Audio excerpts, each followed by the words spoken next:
Bugun meni ertalabdan buyuk ishlar kutayotgani esimga tushib, tezda o'rnimdan turib ishlarimni qilishni boshladim. Kirlar ham ancha yig'ilib qolgan edi, birin-ketin yuvishni boshladim.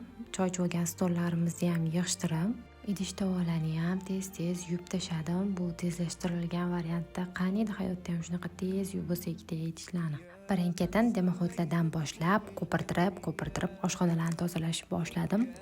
Voy-vo, bu gaz ahvolini qaranglar. Bir oydan beri yuvmaganman. Nima balo deb o'ylayotgan bo'lsanglar kerak. Yo'q, bir oydan beri emas, atigi 3-4 kungina bo'lgandi yuvmaganimga. Bolalar kasal bo'lishsa, na ish qilish ko'ngilga sig'adi, na unga vaqt topa olasiz. O'shaning uchun ozgina ishlarni bir chetga surib turgan edim. Ishlar har doim topilaveradi, lekin bolalarning sog'lig'i bu birinchi o'chirda. Gazi shunaqa mandagi oynalilar bormi? Necha marta artasini bitta tozalaganda, shaxsan men lattani izi ketgungacha kamida 4-5 marta artib chiqaman. Shu shoabrani olib berganlardan beri ishlarim ancha yengillashgan, chunki pollar ko'p va ularni shoabrada tezda artib bo'laman.